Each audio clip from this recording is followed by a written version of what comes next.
Assalamualaikum warahmatullahi wabarakatuh. Selamat sore semuanya.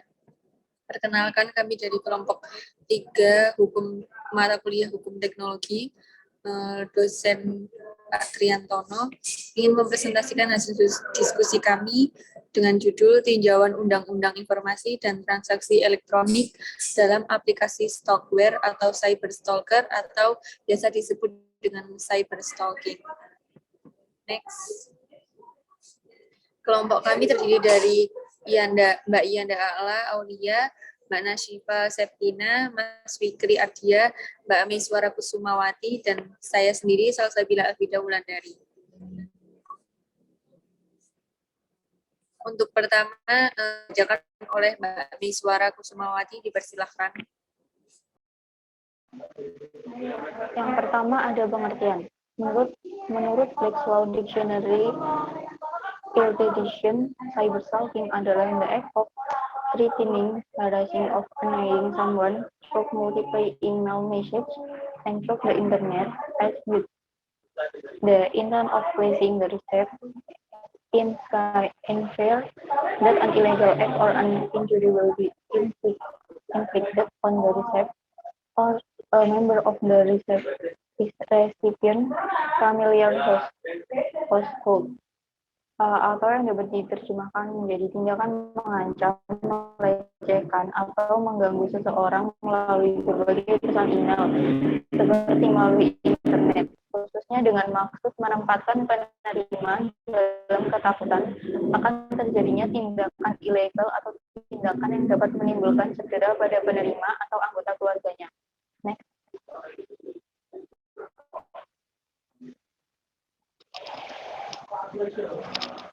Cyberstalking adalah tindakan atau kegiatan berulang yang berupa ancaman, paksaan, atau intimidasi. Intinya, cyberstalking adalah tindakan yang menimbulkan rasa takut, teror, intimidasi, dan stres atau kegelisahan terhadap korbannya. Cyberstalking diartikan sebagai kegiatan yang dilakukan untuk mengganggu atau melecehkan seseorang dengan memanfaatkan komputer. Misalnya, dengan menggunakan email yang dilakukan secara berulang-ulang seperti halnya teror di dunia cyber. Gangguan tersebut bisa saja berbau seksual, religius, dan lain-lain.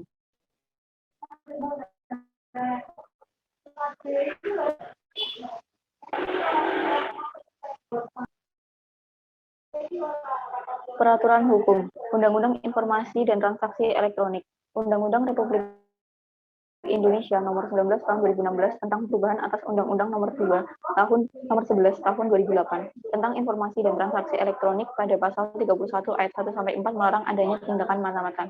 Yaitu pada ayat 1, setiap orang dengan sengaja dan tanpa hak atau melawan hukum melakukan intersepsi atau penyadapan atas informasi elektronik dan atau dokumen elektronik dalam suatu komputer dan atau sistem elektronik tertentu milik orang lain. Selanjutnya, peraturan hukum tentang Undang-Undang Informasi dan Transaksi Elektronik, ayat 2, setiap orang dengan sengaja dan tanpa hak atau melawan hukum melakukan intersepsi atas transmisi informasi elektronik dan atau dokumen elektronik yang tidak bersifat publik dari, ke, dan di dalam suatu komputer dan atau sistem elektronik tertentu milik orang lain, baik yang tidak menyebabkan perubahan apapun maupun yang menyebabkan adanya perubahan, penghilangan, dan atau penghentian informasi elektronik dan atau dokumen elektronik yang sedang ditransmisikan. Next. Ayat 3, ketentuan sebagaimana dimaksud pada ayat 1 dan ayat 2 tidak berlaku terhadap intersepsi atau penyadapan yang dilakukan dalam rangka penegakan hukum atas permintaan kepolisian, kejaksaan, atau institusi lainnya yang kewenangannya ditetapkan berdasarkan undang-undang. Ayat 4, ketentuan lebih lanjut mengenai tata cara intersepsi sebagaimana dimaksud pada ayat 3 diatur dengan undang-undang. Selanjutnya akan dibacakan oleh Mbak Ian. Sanksi, yaitu sanksi tersebut diatur dalam pasal 45 ayat 1 sampai 4, yaitu setiap orang yang dengan sengaja dan tanpa hak mendistribusikan dan atau mentransmisikan dan atau membuat dapat diaksesnya informasi elektronik dan atau dokumen elektronik yang memiliki muatan yang melanggar kesusilaan sebagaimana dimaksud dalam pasal 27 ayat 1 dipidana dengan pidana penjara paling lama 6 tahun dan atau denda paling banyak 1 miliar rupiah. Next. Selanjutnya, setiap orang yang dengan sengaja dan tanpa hak mendistribusikan dan atau mentransmisikan dan atau membuat dapat diaksesnya informasi elektronik dan atau dokumen elektronik yang memiliki muatan perjudian sebagaimana dimaksud dalam pasal 27 ayat 2 dipidana dengan pidana penjara paling lama 6 tahun dan atau denda paling banyak 1 miliar rupiah. Next.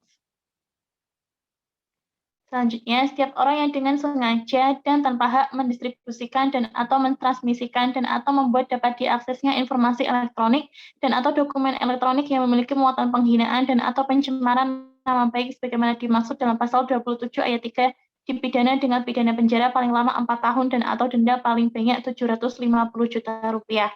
Selanjutnya akan dibacakan oleh Mas Fikri. Oke, kemudian sanksi berikutnya, setiap orang yang dengan sengaja dan tanpa hak mendistribusikan dan atau mentransmisikan dan atau membuat dapat diaksesnya informasi elektronik dan atau dokumen elektronik yang memiliki muatan pemerasan dan atau pengancaman sebagaimana dimaksud dalam pasal 27 ayat 4 dipidana dengan pidana penjara paling lama 6 tahun dan atau denda paling banyak 1 miliar rupiah. Kemudian dampak negatif dari cyberstalking bagi korban adalah korban rentan merasa takut, terganggu, marah, bingung, cemas, berlebihan, dan juga khawatir. Serta kondisi ini memungkinkan untuk berlanjut menjadi depresi, mengalami post-traumatic stress disorder, hingga muncul suicidal thought. Bahkan tidak menutup kemungkinan korban akan kesulitan tidur dan mengeluhkan gangguan pada sistem pencernaan. Kemudian ada dampak positif yaitu orang tua bisa memantau ponsel anak mereka. Akan tetapi aplikasi ini dapat memberikan dampak negatif jika disalahgunakan. Berikutnya, cara-cara mengatasi cyberstalking yang kita harus ketahui. Yang pertama, mengunggah komentar yang kasar dan bersifat ofensif. Memberikan reaksi seperti like di semua unggahan target. Membuat akun palsu untuk mengikuti target di media sosial. Mengirimkan pesan terus-menerus dan berulang. Mengirimkan hadiah atau benda yang tidak diinginkan. Membuka informasi rahasia secara online. Mengunggah atau mendistribusikan foto palsu atau foto asli milik target. Meretas kamera target di laptop atau ponselnya. Melacak pergerakan target secara online.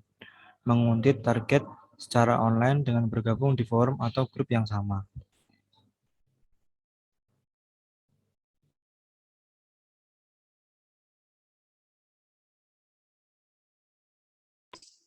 Selanjutnya akan dibacakan oleh Mbak Nasyifa.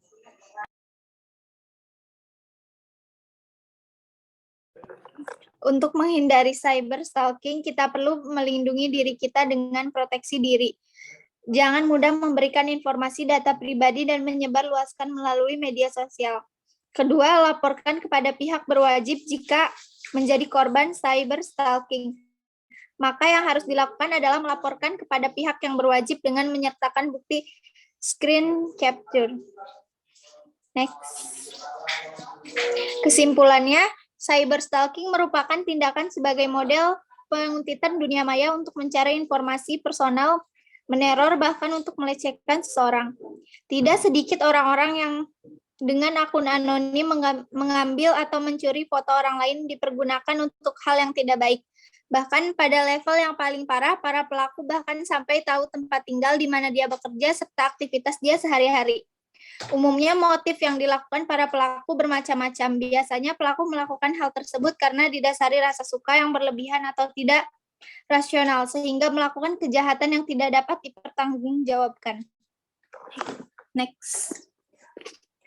Kesimpulan, aplikasi yang dipergunakan atau yang memberikan akses kepada pihak ketiga yaitu aplikasi stalkware, yang dimana aplikasi ini dipergunakan sebagai alat pelacakan normal. Aktivitas karyawan di ponsel, perusahaan atau keberadaan anak-anak, memata-matai pasangan atau teman. Aplikasi tersebut tentunya memiliki dampak positif dan negatifnya.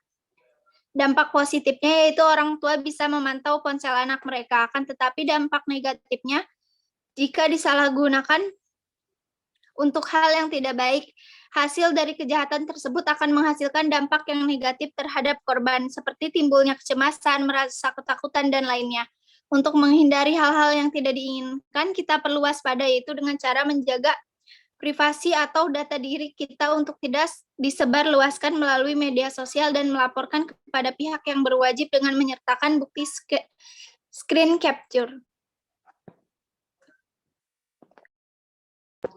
Baik, terima kasih kepada teman-teman semua yang sudah membacakan presentasi hari ini. Terima kasih juga sudah meluangkan waktu untuk melakukan presentasi ini. Jadi kesimpulannya dari kelompok kami adalah kelompok kami mengedukasi tentang aplikasi Stockware, dampak positif dan negatifnya, pengertiannya, kemudian dasar hukumnya. Untuk itu cukup untuk itu. Terima kasih untuk semuanya. Untuk komen, untuk tanya jawab bisa melalui kolom komentar atau bisa melalui personal chat dari anggota kelompok kami. Terima kasih. Wassalamualaikum warahmatullahi wabarakatuh.